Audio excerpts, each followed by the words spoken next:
Take a look at this. It looks like a simple piece of personal mail. Just 335 words in the original Greek. You could probably fit it on a single page. But this isn't just any old letter. Oh no, this is a stick of social dynamite, a quiet little time bomb sent right into the heart of the Roman Empire, designed to shatter the chains of one man and, in doing so, challenge the very idea of power itself. To really feel the tension in this story, you've got to understand the world it came from. So let's just start with a brutal question. Back in the 1st century Roman Empire, what happened when a slave ran away and got caught? There were no second chances. I mean, zero. The law was merciless and crystal clear. You might be flogged, maybe branded on the forehead with a giant F for fugitivus, fugitive. Or you could be forced to wear a heavy metal collar for the rest of your life. But for so many, the sentence was much, much simpler. Crucifixion. A public, agonizing death. That's the world we're stepping into. A world where one man's life is literally on the line. So our story is really a collision of 3 different people. A high-stakes negotiation where just one wrong move could mean death. So let's meet the players at the heart of this incredible drama. First up, you've got Philemon. This guy is a big deal in the city of Colossae. He's wealthy, he's got status, and he owns a home that's big enough to host the entire local church. Everyone knows him for his faith and his generosity. He is the master of the house, a man with absolute legal power. And then there's Onesimus. Onesimus is Philemon's slave. Now, we're told he wronged his master. The text kind of implies he stole something before he ran, maybe to fund his escape. So in the eyes of Roman law, he's not just a runaway anymore, he is stolen property, a fugitive, marked for death. And finally, our mediator, the Apostle Paul. But here's the twist. Paul isn't writing this letter from a position of power. He's under house arrest in Rome. He's a prisoner of the very same empire whose laws have just condemned Onesimus.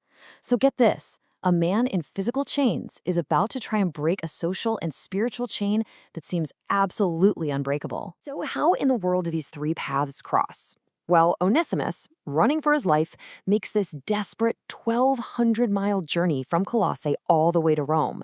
I mean, it's the perfect place to vanish into the crowd. But somehow, in a massive city of over 1 million people, this fugitive slave finds the one man who could change everything, Paul.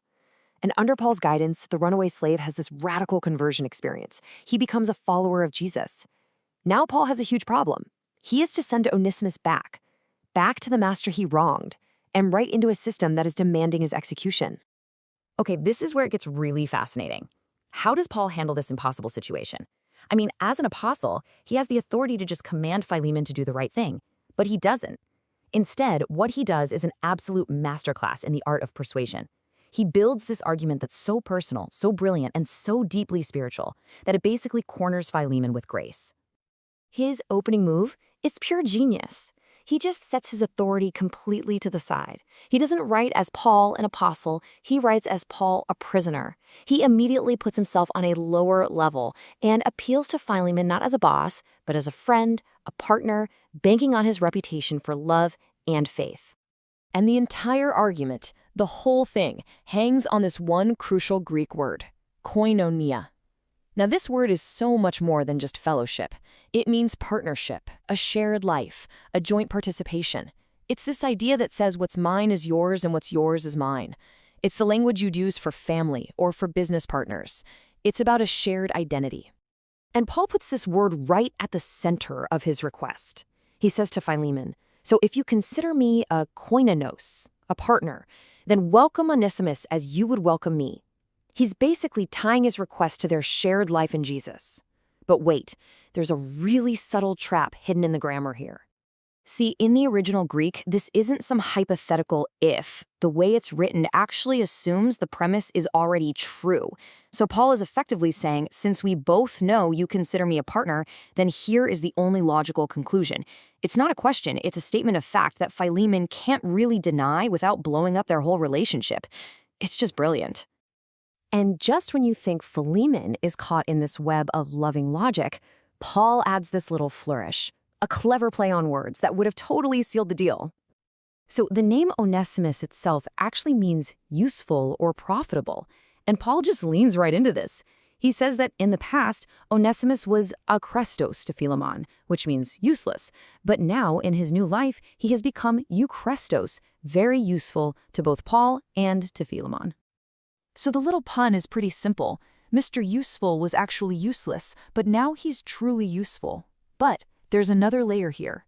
The word eukrestos sounds incredibly similar to the word Christos, the Greek word for Christ. The subtext is totally clear. Onesimus isn't just more helpful now, he has become Christ-useful.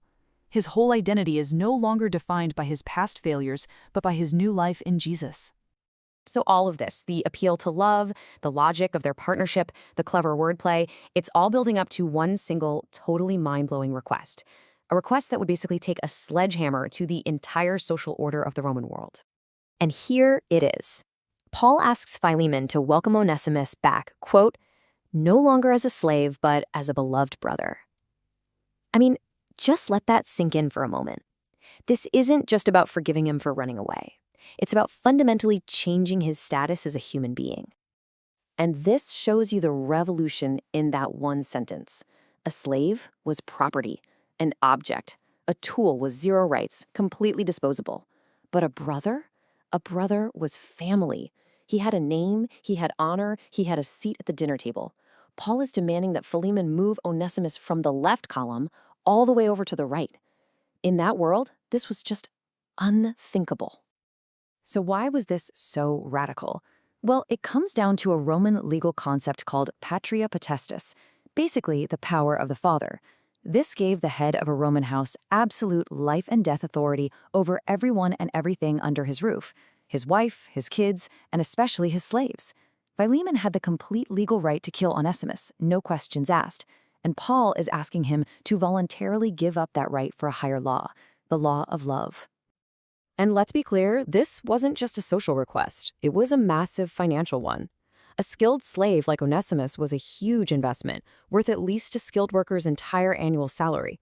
So to forgive the debt Onesimus owed and potentially free him, Philemon was looking at a huge financial loss, all based on the word of a man in chains. And this is where the letter goes beyond just social ethics and becomes this living, breathing picture of the gospel itself. And the shocking part is what Paul does next. He doesn't just tell Philemon to be gracious, he actually models the very grace he is preaching. Paul knows Onesimus is in debt, so he makes this incredible offer. He says, if he owes you anything, charge it to my account. He even adds, I, Paul, am writing this with my own hand. I will pay it back. The prisoner offers to take on the entire debt himself. He puts his own name on the line to cancel someone else's debt. But then comes the checkmate. Right after offering to pay the debt, he gently but brilliantly reminds Philemon to say nothing of the fact that you owe me your very self. See, Paul was the one who brought the message of Jesus to Philemon in the first place.